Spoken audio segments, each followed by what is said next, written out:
What seems to be the unique thing right now is globally, there is an increasing amount of distrust in all systems, the banking system, the education system, the medical system, all governments. Yep. The level of trust. I mean, if you were to just, every different poll, survey, every different angle that they take with it, the average person's trust in an institution of any kind, that the leaders are operating in their best interest is really, really low. And there was like a 10-minute clip I saw of Glenn Beck this last weekend, and he went through all of the nations. He goes, what's happened in the past is these currencies, these global currencies are about 80-year windows. He went through the Dutch and, all these different currencies. He goes, there was one that fell and the world kind of moved into another one.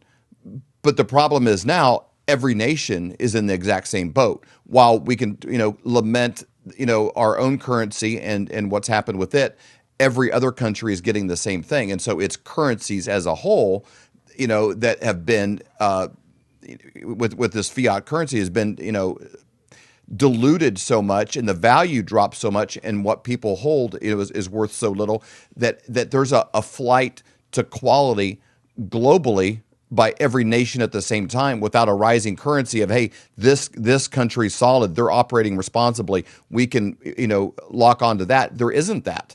And so it's literally people flopping around looking for precious metals. That's why the cryptocurrency, it's like, I need something outside of the system because we don't trust any of the institutions and we don't trust any of these currencies. For the very first time in world history, there's something new that has happened. The entire globe is riding the same wheel at the same time. Okay?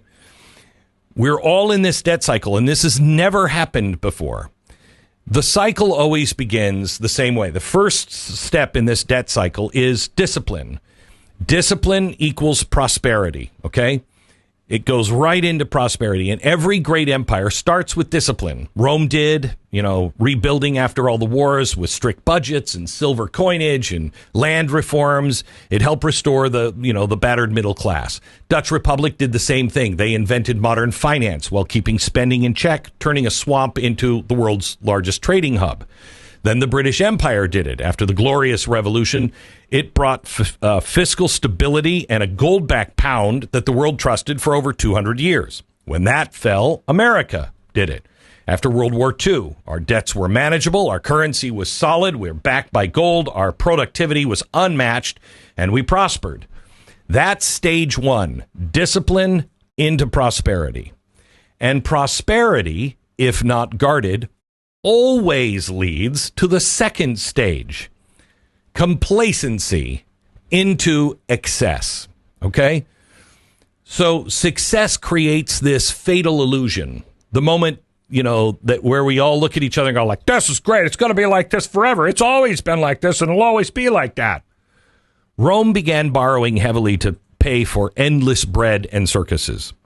France funded the palaces and the pensions and the perpetual wars through loans it could never repay. Britain, in the late 19th century, took its global empire for granted and levered itself into World War I. Then came World War II. And then America, beginning in the 1970s, untethered the dollar from gold and discovered that debt could replace discipline. So the second stage of the debt cycle is the age of entitlement expansion, imperial overreach, cheap credit, and political bribery disguised as compassion. Any of that sound like we've been there, done that? The Dutch called it windhandel, the trade in the wind, paper promises that replace real production. We call it stimulus, easy money, deficit spending. Different words, same exact sin. That leads you into stage 3, financialization. That goes into fragility. This is the most seductive stage. Rome debased its money until it was worth less than 2% of the original silver.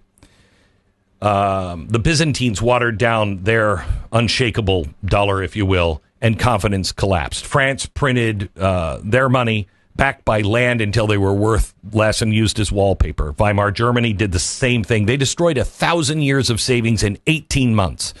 Japan, 1990, papered over its real estate collapse with 30 years of zero interest rates.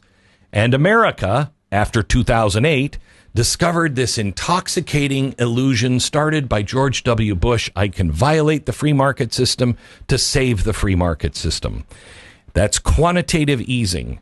Money conjured up without cost, without any restraint, without any consequence. In stage 3, nations convince themselves they're immune to any kind of gravity. Okay? This time it's different. We can manage this debt. Well, modern tools, you just don't understand. They'll, the rules no longer apply.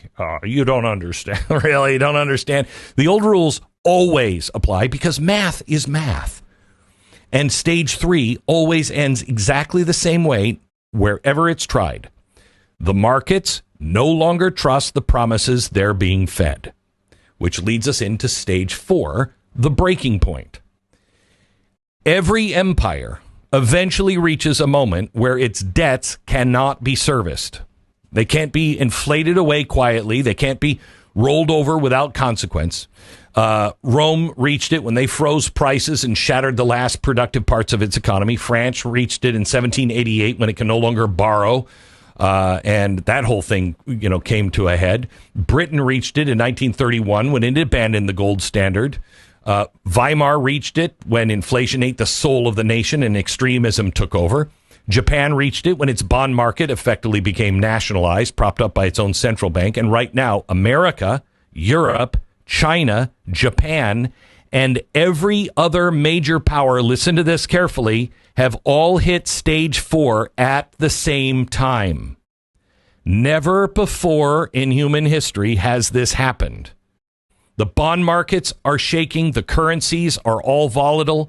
Politicians are praying that no one notices the numbers, that they no longer add up. Stage 4 is not coming. We are now living inside the opening act. This is so important. Yesterday, there was a story that said that this is going to be the biggest Christmas season ever. And I'm wondering to myself, I see the prices. I go to McDonald's. I go to the grocery store. I was in Walmart this weekend. I see the prices, and I'm looking at the prices. And every time I see the prices, I'm like, how does the average person afford any of this?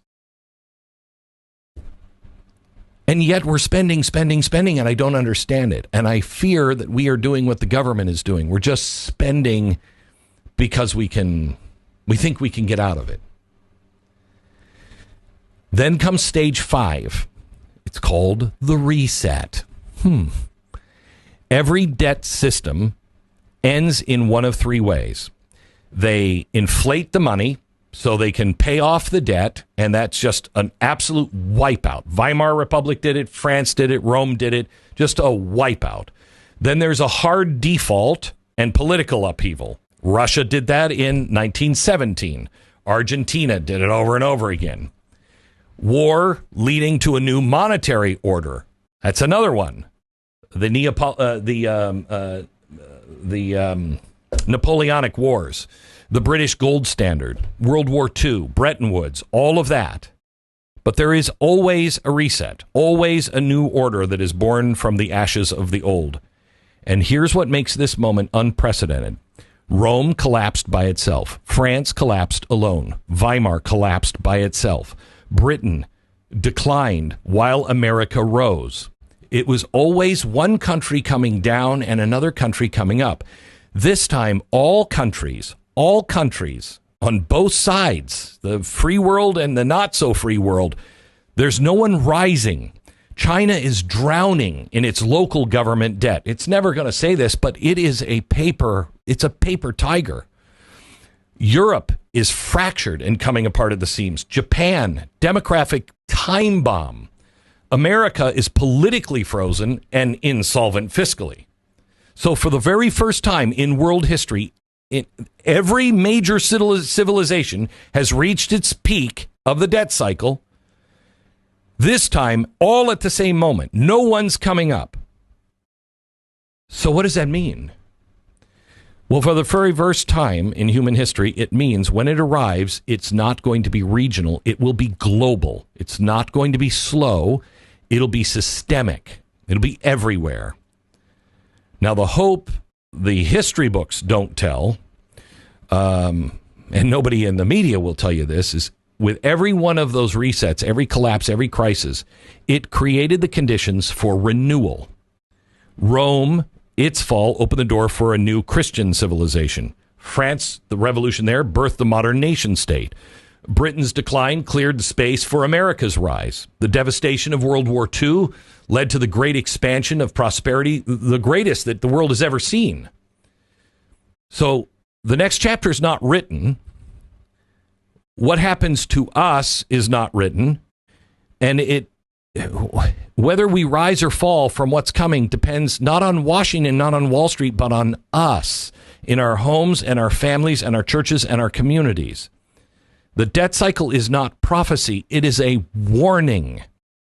You cannot borrow your way out of moral, fiscal, or spiritual bankruptcy. Now, I don't feel like I chose this path. I mean, this with Bretton Woods and then 1972 coming off the gold standard and what they did in 2008 to bail out all the banks. I didn't have anything to say. Did you have anything to say about that? Because I didn't. I wouldn't have chosen those things. But the world is putting something together. And I want to show you what our choices are, because right now people say, I don't like what Donald Trump is doing, or I don't like the World Economic Forum, or I don't like what China. Okay, great.